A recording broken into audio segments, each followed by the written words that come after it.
তো রাষ্ট্রের সার্বভৌম ক্ষমতার মালিক যদি হয় জনগণ, তাহলে সেই গণভোটকে কিভাবে সামান্য একটা কোড বাতিল করে দেয়? কোর্টের তো কোনো অস্তিত্বই থাকে না। সরওয়ার তুষার বললেন, এনসিপির নেতা সরওয়ার তুষার বলেছেন, জুলাই সনদ বাস্তবায়ন ছাড়া বিএনপির কোনো অপশন নাই। বলে রাখলাম, আজকে ক্ষমতার দম্ভে যদি আপনারা এটা ভুলে যান, তাহলে কাল এই ঘটনায় আপনাদের ফাঁসি হবে। আজকে মির্জা ফখরুল ইসলাম আলমগীর বললেন যে সংবিধান অনুযায়ী রাষ্ট্রপতি এখনো তার মেয়াদ আছে, তাহলে অবশ্যই প্রধানমন্ত্রীরও মেয়াদ আছে। সংবিধান তো দুইজনের জন্য দুইটা করা হয় নাই, যে প্রধানমন্ত্রীর জন্য একটা সংবিধান, রাষ্ট্রপতির জন্য একটা সংবিধান। নো। তাহলে মেয়াদ থাকা প্রধানমন্ত্রীকে অপসারণ করে যিনি ক্ষমতা দখল করেছেন, অর্থাৎ সুফলভোগী যিনি, তার ফাঁসি হবে, মানে তারেক রহমানের ফাঁসি হবে। আর যদি ফাঁসি হয় তাহলে ডক্টর ইউনূসের ফাঁসি হতে পারে। দুদকের চেয়ারম্যান থেকে শুরু করে কমিশনাররা সবাই পদত্যাগ করেছেন, অর্থাৎ দুদককে নিজেদের দন্ত নখরহীন একটা বাঘ বানানোর চেষ্টা করছে, যাতে দুদক তাদের ঋণ খেলাপিদের, তাদের দুর্নীতিবাজদের, তাদের চোর বাটপাটদেরকে ধরতে না পারে। দুদকের উপর হস্তক্ষেপ করে তারেক রহমান প্রমাণ করেছেন তার বিরুদ্ধে আনিত দুর্নীতির অভিযোগগুলো সম্পূর্ণ সত্য। বাংলাদেশ ব্যাংক দখল করা হলো, দুদক দখল করা হলো। দুদক তো তারাই দখল করে যাদের দুর্নীতি করার ইচ্ছে থাকে। কি পরিমাণ দুর্নীতি করবে বিএনপি, তারেক রহমানরা, এটা তার একেবারে জলজান্ত প্রমাণ এই দুদককে এত দ্রুত দখল করার মধ্য দিয়ে। এমনকি হিন্দু ছেলেরা পর্যন্ত আহত হয়েছে, তারা স্টেটমেন্ট দিয়েছে তাদের সঙ্গে কি ধরনের আচরণ হয়েছে। সবকিছু মিলে যে তথ্য আমরা পেয়েছি সেটি হচ্ছে মূলত এই ঘটনার পেছনে আছে চাঁদাবাজি। যে বাইসাইকেল চালাতো, এখন সে মোটরসাইকেল, 4 চাকার গাড়ি কিনে ফেলতে পারে। সারা দেশে চাঁদাবাজির বিরুদ্ধে যেভাবে মানুষ জেগে উঠেছে, ছাত্রদল এবং বিএনপি খেই হারিয়ে ফেলেছে। মনে করেন সমিতির চাঁদা দেন, সমিতিতে যদি আপনি চাঁদা দেন, বাস মালিক সমিতি, ট্রাক মালিক সমিতি বলেন, শ্রমিক কল্যাণ সমিতি বলেন, যে কোনো সমিতিতে আপনি চাঁদা দিলে আপনার বিপদে আপদে বা বিভিন্ন ক্রাইটেরিয়া আপনাকে সহযোগিতা করা হবে। বাংলাদেশের এই মুহূর্তে বেশ কিছু অঘটন ঘটছে। আমরা দেখতে পাচ্ছি যে কোনো ঘটনার উপরই বিএনপির পুরোপুরি নিয়ন্ত্রণ নেই, সরকারের নিয়ন্ত্রণ নেই, যার যা খুশি তাই করছে। সর্বপ্রথম যে ঘটনাটিকে অ্যাড্রেস করতে চাই সেটি হচ্ছে ঢাকা পলিটেকনিকে ছাত্র দলের তাণ্ডব। এটি ঘটে গেছে, ঘটে যাওয়ার 24 ঘন্টা পরও আক্রমণকারীদের, হামলাকারীদের বিরুদ্ধে কোনো ব্যবস্থা নেয়নি প্রশাসন। ক্যাম্পাসগুলো ছিল টর্চার সেল। আমরা ভেবেছিলাম জুলাই পরবর্তীতে বাংলাদেশ নতুন এক ধারায় প্রবেশ করেছে, এখানে রাজনৈতিক কালচারের পরিবর্তন হয়েছে। কিন্তু আজকে যে ঘটনা ঘটলো পলিটেকনিক ইনস্টিটিউটে, এটা আসলে আমাদেরকে ভাবিয়ে তুলেছে। কিছু নিরপরাধ শিক্ষার্থীকে, সাধারণ শিক্ষার্থীও আছে এখানে এবং ইসলামী ছাত্র শিবিরের কিছু কর্মীও আছে যাদের উপরে হামলা করা হয়েছে। এবং আমরা এটাও লক্ষ্য করেছি যে পলিটেকনিক ইনস্টিটিউটের প্রশাসন এখানে নীরব ভূমিকা পালন করেছে এবং তাদের কোনো উদ্যোগ ছিল না যারা আক্রান্ত হয়েছে তাদেরকে রক্ষা করার জন্য। পক্ষান্তরে আমরা এটাও দেখেছি যে পলিটেকনিকের ইনস্টিটিউটের কিছু শিক্ষার্থী ছিল, এর পাশাপাশি এখানে বহিরাগত প্রবেশ করেছিল। আমরা জানি জুলাই বিপ্লবের পরে ক্যাম্পাসে বহিরাগতদের প্রবেশ করার কোনো সুযোগ নাই, কিন্তু আমরা দেখলাম একদল শিক্ষার্থী এটা করেছে।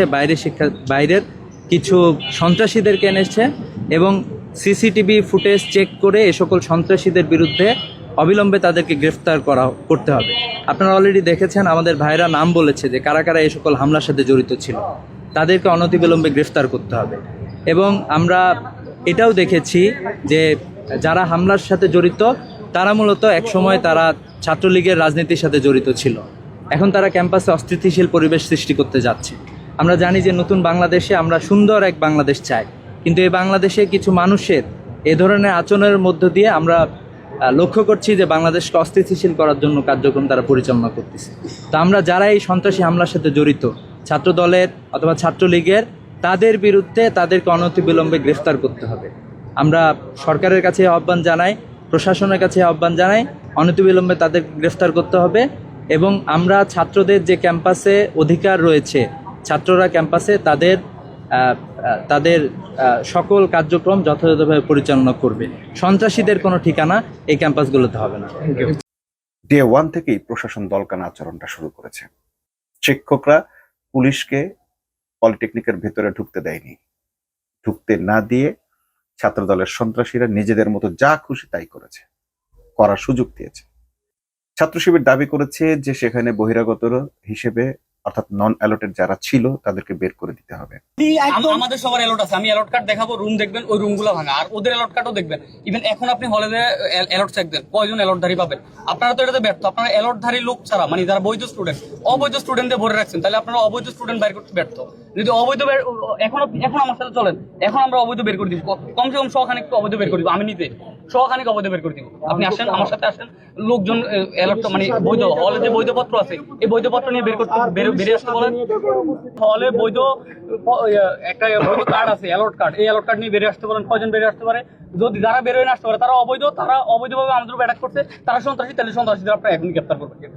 এখন না এখানে এটাই মূল কথা। কারণ আমার খালি ঢাকা পলিটেকনিক স্টুডেন্ট হলে হবে না। ঢাকা পলিটেকনিক 10,000 স্টুডেন্ট পড়াশোনা করে, 12,000 স্টুডেন্ট পড়াশোনা করে, এখানে থাকতে পারে 1200 থাকতে পারে না। তাহলে এখানে যারা অবৈধ আছে তারাই আমাদের উপর অ্যাটাক করছে, অবৈধ যারা।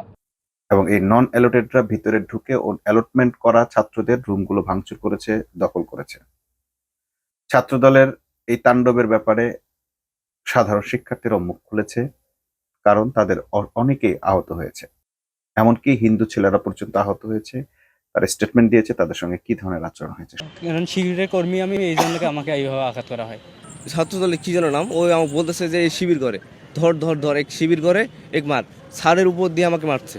ঘুমাইছিলাম, আমার দরজায় এসে মানে রুমের দরজায় এসে জোরে জোরে বাড়ি মারতেছে, পা দিয়ে লাঠি মারতেছে, বলতেছে দরজা খুলো বেটা, দরজা খুলো। আমি তখন দরজা খুলে দিছি, দরজা খুলে দিয়ে সাথে সাথে বলতেছে তুমি শিবির করো না, শিবির করো না তুমি। এই কথা বলার সাথে সাথে ওরা 12 থেকে 14 জন আমার উপর আক্রমণ শুরু করে দেয়। এবং আক্রমণ শুরু, কেউ হাত দিয়ে মারতেছে, কেউ পা দিয়ে লাঠি দিতেছে, আবার কেউ দেশীয় অস্ত্র দিয়ে আঘাত করতেছে। তখন আমি তো পড়ে গেছি, পড়া অবস্থায় কেউ পিছনে মারি দিতেছে, মাথায় সবচেয়ে বেশি বাড়ি দেওয়ার চেষ্টা করছে। আমি হাত দিয়ে মাথা ঢাকে ধরছি, আমার হাতে দেখেন কি অবস্থা করে দিচ্ছে। এবং দেশীয় অস্ত্র দিয়ে ব্যবহার করছে, যাতে পিছন দিক দিয়ে আঘাত করছে, যাতে মানে কাটা না যায়। সবকিছু মিলে যে তথ্য আমরা পেয়েছি সেটি হচ্ছে মূলত এই ঘটনার পেছনে আছে চাঁদাবাজি। সারা দেশে চাঁদাবাজির বিরুদ্ধে যেভাবে মানুষ জেগে উঠেছে, ছাত্রদল এবং বিএনপি খেই হারিয়ে ফেলেছে, কারণ তাদের উপার্জনের প্রধান উৎস চাঁদাবাজি। শত হাজার কোটি টাকা পর্যন্ত তারা এইখান থেকে প্রতি দিন এবং মাসে ইনকাম করে থাকে, এবং এই টাকার একটা অংশ সরকার পর্যন্ত ভাগ পায়। টপ টু বটম সেই ভাগ বাটোয়ারা হয়ে শেষ পর্যন্ত এই টাকা কোথায় রাখবে, রাখার জায়গা না পেয়ে পাচার হয়। কারণ অবৈধ টাকার রাখার জায়গা আইন অনুযায়ী বাংলাদেশের ব্যাংকে সাধারণত রাখতে পারে না, উপার্জনের খাত দেখাতে হয়। চাঁদাবাজির মাধ্যমে উপার্জিত টাকা যখন ব্যাংকে রাখতে যায়, তখন এই উপার্জন বা এই হিসেব দুদকের কাছে গেলে দুদক জানতে চাইবে যে আপনি কিভাবে টাকা উপার্জন করলেন। সো এই টাকা আসলে খুব একটা রাখার সুযোগ নেই, কিছু কেনাকাটা করে খরচ করার সুযোগ আছে, সেটাও করে তারা। বিল্ডিং করে ফেলে, রাতারাতি আঙ্গুর ফুলে কলা গাছ হয়ে যায়, ধনী হয়ে যায়, এটা করে ফেলে ওটা করে ফেলে, গাড়ি কিনে ফেলে। যে বাইসাইকেল চালাতো এখন সে মোটরসাইকেল, 4 চাকার গাড়ি কিনে ফেলতে পারে। আমরা আওয়ামী লীগের আমলে দেখেছি যারা সাইকেল চালিয়ে চলতো তারা আওয়ামী লীগের 4 বছর 3 বছরের মাথায় গাড়ি কিনে ফেলেছে। তো ঠিক একই কাজ এখন শুরু হচ্ছে, লুটপাট শুরু হয়ে গেছে, দেদারসে চাঁদাবাজি চলছে। কিন্তু এবার যেহেতু জামাত এনসিপির 77 জন এমপি এবং বিএনপিরও অনেক এমপি, কয়েকজন এমপি এর সঙ্গে যোগ হয়েছেন, যে চাঁদাবাজির ব্যাপারে তারা জিরো টলারেন্স থাকতে বলেছেন।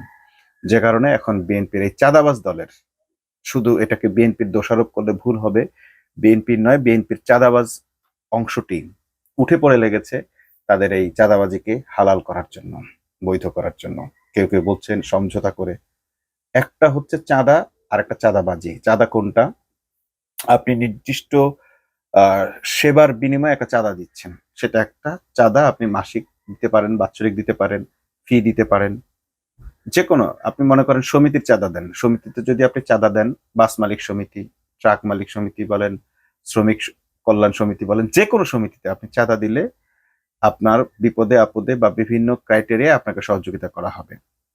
আপনার গাড়ি যখন অ্যাক্সিডেন্ট করবে বা কিংবা মানে যে কোনো প্রয়োজনে আপনি অসুস্থ হলে এই সমিতির পক্ষ থেকে আপনাকে সহযোগিতা করা হবে। কিন্তু রাস্তায় যে চাঁদাবাজি হয়, মানুষ যে চাঁদাবাজির বিরুদ্ধে কথা বলে, সেই চাঁদাবাজি হচ্ছে আপনি রাস্তা দিয়ে, সরকারি রাস্তায় গাড়ি চালাবেন, চাঁদা দিবেন রাস্তার রংবাজ চাঁদাবাজদেরকে, সন্ত্রাসীদেরকে। না দিলে আপনাকে কুপিয়ে হত্যা করবে। একজন লেগুনের ড্রাইভারকে এই তারেক রহমানের আমলে হত্যা করতে আমরা দেখলাম। তার কাছে দাবি ছিল লেগুনা চালাইতে হলে চাঁদা দিতে হবে, সে সাহস করে জুলাই অভ্যুত্থানের সেই সাহস বুকে নিয়ে বলেছিল না আমি চাঁদা দিব না, তারপর তাকে হত্যা করা হয়েছে। পুলিশ হত্যাকারীকে এখনো পর্যন্ত ধরতে পারেনি মানে ধরেনি। পুলিশের দায় নেই তাতে। পুলিশের দায় হচ্ছে সরকার বা বিএনপি বা ছাত্র দল এখন যা বলবে, ঠিক আওয়ামী আমলে যেভাবে পুলিশ রাজনৈতিক দলের ক্ষমতাসীন দলের হয়ে চলেছে, ঠিক এখন তাই করছে। আবার পুলিশ যদি সেটা নাও করে তাহলে পুলিশকে বদলি করে দেওয়া হচ্ছে। অর্থাৎ পুলিশেরও আসলে এখানে খুব বেশি কিছু করার নেই। এই প্রশাসনটা এই সরকারি ব্যবস্থার মধ্য দিয়ে এমন একটা বন্দোবস্তের মধ্যে দিয়ে চলে এসেছে যে এইটার আসলে সমূল উৎপাটন ছাড়া এটার কোনো পরিবর্তন হয় না। শেখ হাসিনার ফ্যাসিজম উপড়ে ফেলার পরও এর কোনো সমাধান হয়নি, কারণ পুরো সিস্টেমটাই এখানে একটা করাপ্টেড সিস্টেম। যে ক্ষমতায় আসে, যে সরকারে আসে, সে সব ধরনের অপরাধনীতি এবং ক্রাইমগুলো সে নির্বিঘ্নে করতে পারে এবং সমস্ত সিস্টেম তাকে সহযোগিতা করে, কারণ এইভাবেই সিস্টেমটা তৈরি হয়েছে। এই সিস্টেমটাই আবার এই ধরনের অপরাধীদেরকে ক্ষমতায় আনে। তো আমরা যেটা দেখলাম, ছাত্রদল যে পলিটেকনিকে যে ঘটনাটা ঘটিয়েছে, সেখানে সাধারণ শিক্ষার্থীদের দাবি ছিল যে যাদের নামে অ্যালোট আছে তাদেরকে তাদের রুমগুলো বুঝিয়ে দিতে হবে, এবং তাদের যে মোবাইল ল্যাপটপ ছাত্রদলের ছিনতাইকারীরা বা ছাত্রদলের পরিচয়ের সেই ছাত্ররা চুরি করে নিয়ে গেছে সেগুলো ক্ষতিপূরণ দিতে হবে, ফেরত দিতে হবে। কিন্তু শিক্ষকরা বলছেন ভেতরে পুলিশ যাওয়া যাবে না। কেন যাওয়া যাবে না, এর কোনো উত্তর নেই। খুব সুন্দর একটি নাটক ঘটিয়েছে, নাটক চালিয়েছে তারা এই পলিটেকনিকে। চাঁদাবাজ এবং যে আশপাশের যে জায়গাগুলো আছে সেখানে চাঁদাবাজরা যে চাঁদা তুলতো, কিছু ছেলে সেই পলিটেকনিকের ছাত্ররা জুলাই অভ্যুত্থানের সেই অঙ্গীকারকে বুকে ধারণ করে চাঁদাবাজি বন্ধের জন্য তারা সোচ্চার হয়। তরুণ ছাত্র সমাজ সকল অন্যায়ের বিরুদ্ধে অবস্থান নেয়। যেভাবে তারা ফ্যাসিবাদ উৎখাত করেছিল, ঠিক সেইভাবে বাংলাদেশ থেকে চাঁদাবাজ নির্মূলের জন্য তারা উদ্যোগ নিয়েছে। আর এই ঘটনার পর এই পলিটেকনিক ছাত্রদের উপর ছাত্রদল হামলাটা করে। হামলা করার পর তারা শিবির বেছে বেছে প্রথমে শিবিরের ছেলেদেরকে, পরে সাধারণ ছাত্রদের উপরও নারকীয় তাণ্ডব চালায়। ধারালো অস্ত্র দিয়ে তাদেরকে কোপায়, তারপরে পেটায়। একজন ছাত্রকে তারা রক কেটে দেওয়ার উদ্যোগ নিয়েছিল, হিন্দু একজন ছাত্রকে, সে তোষকের মধ্যে পালিয়েছিল। তারপর তাকে পায়নি, শিবিরের ছেলেদেরকে মেরে যখন তারা চলে যায়, একটু পর আবার ফিরে আসে, এসে ওই ছেলেকে মারার জন্য, তাকে রক কাটার জন্য প্রস্তুতি নেয়, চাকু নিয়ে এসে প্রস্তুতি নেয়। এই ফাঁকে ওই ছেলেটা পালিয়ে 2 তলা থেকে লাফিয়ে পড়ে যায়। লাফিয়ে সে বেঁচে যায়, জীবনে বেঁচে যায়, এবং ওদের ষড়যন্ত্র বাস্তবায়ন আর সম্ভব হয়নি। ওদের কথাবার্তা সে শুনে দ্রুত গিয়ে সে নিজের জীবন বাঁচায়, 2 তলা থেকে লাফিয়ে পড়ে। তার পা ভেঙে গেছে, সে এখন হুইল চেয়ারে। সেই হিন্দু ছাত্রটি বলেছে যে তাকে ছুরি টুরি এনে তার রক কাটার বন্দি করেছিল। তো এই যে পরিস্থিতিটা দাঁড় করেছে রক কেটে, এইটাকে মিডিয়া শো করার চেষ্টা ছিল, যেটা শিবির করেছে। তো এই যে ছাত্রলীগের তাণ্ডব, ছাত্র যে তাণ্ডবগুলো আমরা এতদিন দেখেছি, এখন ছাত্রদল সেই হল দখলের কালচার শুরু করেছে, ফুটপাত দখলের কালচার চালু করেছে, এবং নানান অপকর্ম, ছাত্র নির্যাতন, hall room, guest room culture, অর্থাৎ ছাত্রদের উপর বল প্রয়োগের সেই পূর্বের কালচার তারা আবার পুনঃপ্রতিষ্ঠার চেষ্টা করছে। তারা হয়তো এইটা ভুলে গেছে যে এত সহজেই মানুষ কিন্তু আর সেই ফ্যাসিবাদে ফিরে যাবে না। এই ছাত্রদের অন্তত ফ্যাসিবাদে আর ফেরানো যাবে না। সাধারণ শিক্ষার্থী এবং ছাত্র শিবির মিলে এই ঘটনার প্রতিবাদ জানিয়েছে এবং তারা রুখে দাঁড়িয়েছে। ছাত্রদল কোনো অবস্থাতেই ঢাকা পলিটেকনিকে তাদের এই সন্ত্রাসী কার্যকলাপ অব্যাহত রাখতে পারবে না। যদি তাদের হয়ে শিক্ষক, পুলিশ প্রশাসন সবাই নেমে আসে, তাও পারবে না, কারণ ছাত্রদের ওপর কোনো বল প্রয়োগ পসিবল না। সাধারণ শিক্ষার্থীদের মধ্য থেকে শিবিরের পক্ষ থেকে স্পষ্ট ঘোষণা দেওয়া হয়েছে, এইখানে কোনো ধরনের অনিয়ম, এখানে কোনো ধরনের সন্ত্রাস, হলরুম, গণরুম কালচার, ছাত্রদের উপর বল প্রয়োগের কালচার পুনঃপ্রতিষ্ঠিত হতে দেওয়া হবে না। আমরা আশাবাদী সাধারণ শিক্ষার্থীরা যেভাবে জুলাইয়ের অভ্যুত্থানে অংশ নিয়ে জুলাই অভ্যুত্থান সংগঠিত করেছিল, ঠিক ছাত্রদলের এই বাড়াবাড়ির বিরুদ্ধে তাদের সে সোচ্চার ভূমিকা থাকবে। এটা গেল ছাত্রদের উপর নির্যাতনের একটি কথা। এরপর দেখেন যুবদল কি করছে। যুবদল হচ্ছে একজন তরকারি বিক্রেতাকে নির্বাচনের সময়ে একটা ফেসবুকে স্ট্যাটাস দিয়েছিল একজনের ব্যাপারে, যুবদলের জহিরুল ইসলামের বিরুদ্ধে, যে সে গরু চুরি এবং আরো অনেক অপকর্মের সঙ্গে জড়িত।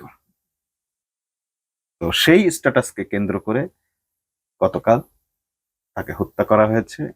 সে যখন স্থানীয় বাজারে যায়, বাজার থেকে তাকে ইউনিয়ন যুবদলের অফিসে ডেকে নিয়ে আসা হয়, এনে তাকে পিটাতে শেষ পর্যন্ত হত্যা করা হয়। একজন রোজাদার মানুষকে এইভাবে নির্মমভাবে হত্যা করার মধ্য দিয়ে যুবদল তার হত্যার রাজনীতি শুরু করলো এই নতুন বাংলাদেশে, এই তারেকের বাংলাদেশে, এই বিএনপির শাসনামলে। নতুন বিএনপির শাসনামল আবার শুরু হলো এইভাবে হত্যা দিয়ে। নারী হত্যা, শিশু হত্যা, তরকারি বিক্রেতা হত্যা এবং ছাত্র হত্যার মধ্য দিয়ে।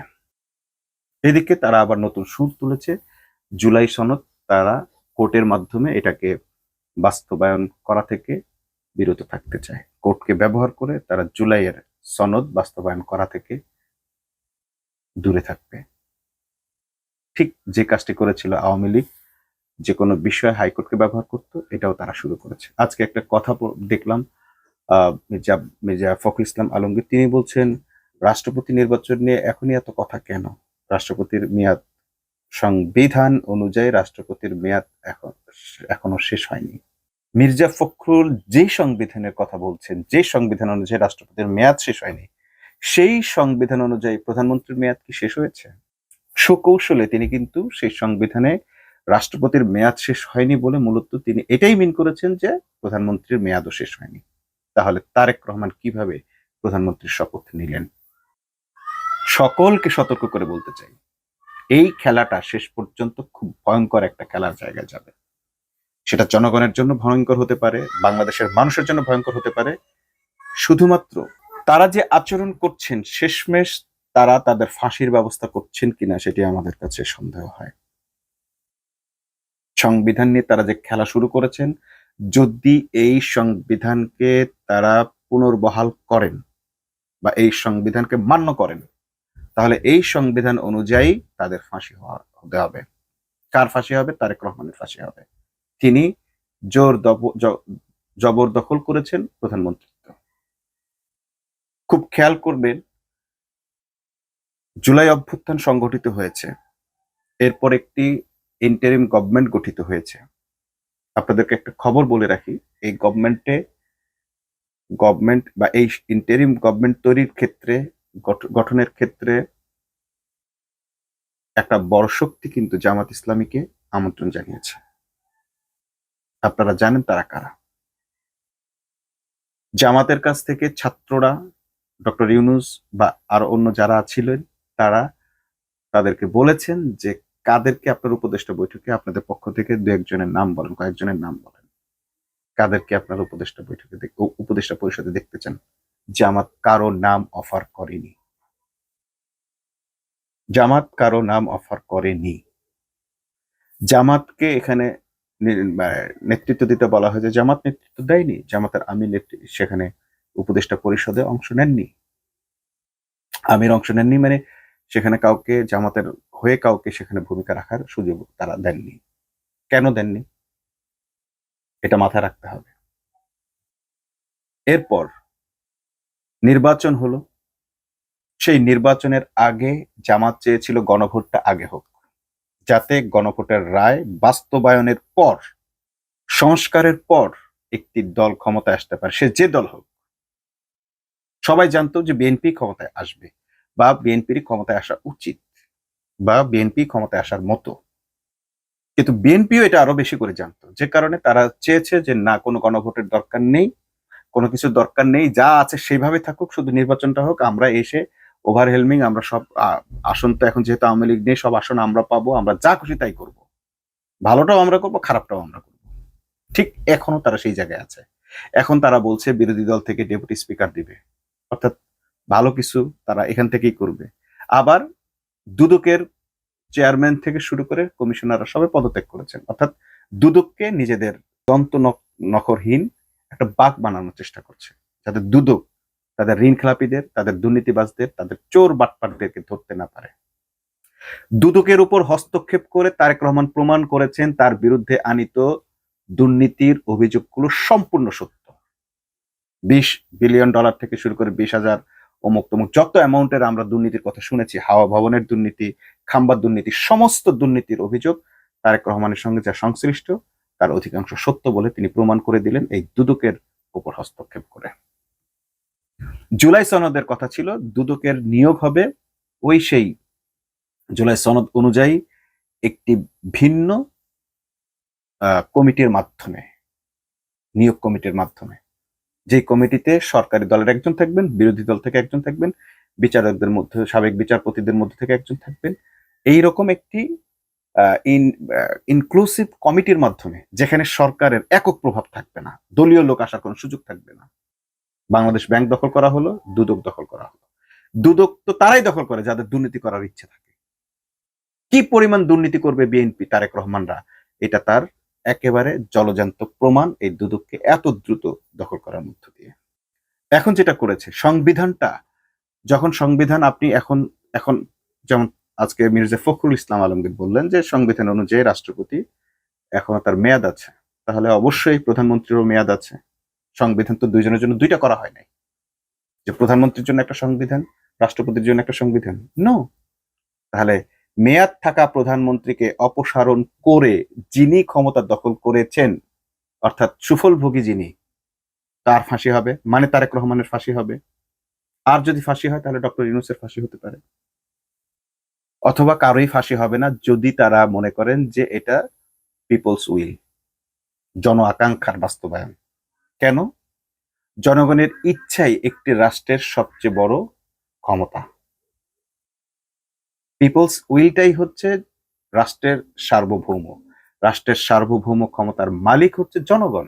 এটা সাংবিধানিক শুধু নয়, এটি হচ্ছে রাষ্ট্রের সংজ্ঞা। তো রাষ্ট্রের সার্বভৌম ক্ষমতার মালিক যদি হয় জনগণ, তাহলে সেই গণভোটকে কিভাবে সামান্য একটা কোর্ট বাতিল করে দেয়? কোর্টের তো কোনো অস্তিত্বই থাকে না। বাতিল যখন করে দেয়, বাতিল যখন হয়ে যায়, তখন তাহলে জন আকাঙ্ক্ষার কোনো মূল্য নেই, গণভোটের মূল্য নেই, মানে জন আকাঙ্ক্ষার মূল্য নেই। আর জন আকাঙ্ক্ষার মূল্য না থাকলে দাঁড়িয়েছে সংবিধান, আগের সংবিধান, শেখ হাসিনার সংবিধান, সেই সংবিধান অনুযায়ী বর্তমান সরকারের যেমন রাষ্ট্রপতির যেমন মেয়াদ আছে, বর্তমান প্রধানমন্ত্রী শেখ হাসিনারও মেয়াদ আছে, তিনিও মেয়াদ উত্তীর্ণ হননি। তাকে অপসারণ যারা করেছেন তাদের ফাঁসি হবে, এবং সেই অপসারণের পর যিনি ক্ষমতা দখল করেছেন তারও ফাঁসি হবে।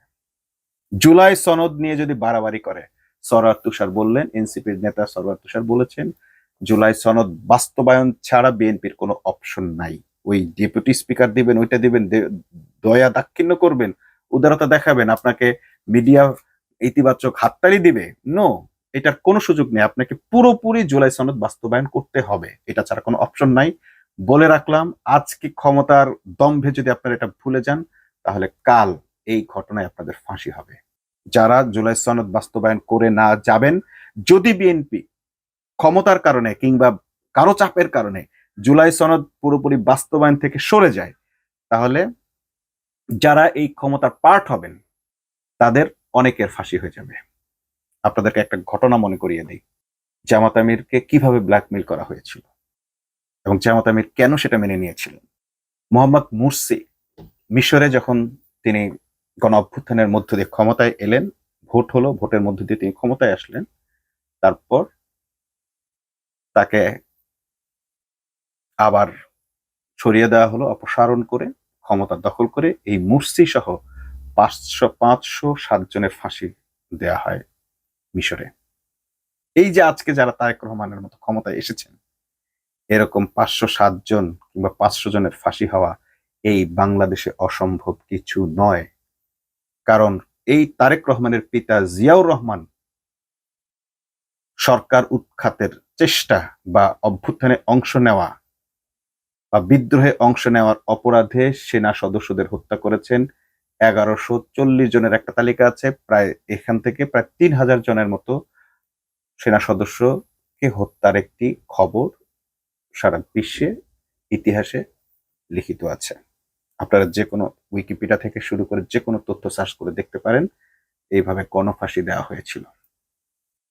সেই ফাঁসিতে ঝুলতে হতে পারে যারা আজকে ক্ষমতার দম্ভ দেখাতে চেষ্টা করছেন, জুলাইকে অস্বীকার করার চেষ্টা করছেন।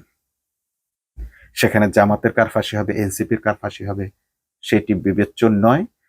যারা এই ক্ষমতার ভাগ নিয়েছেন, যারা অপসারণের সঙ্গে যুক্ত ছিলেন তাদের, এবং যারা ক্ষমতার ভাগ নিয়েছেন, প্রত্যেকের ফাঁসি হতে পারে। অতএব এই জুলাই সনদ নিয়ে, নিজেদের রক্ষা কবচ নিয়ে খবরদার খেলবেন না।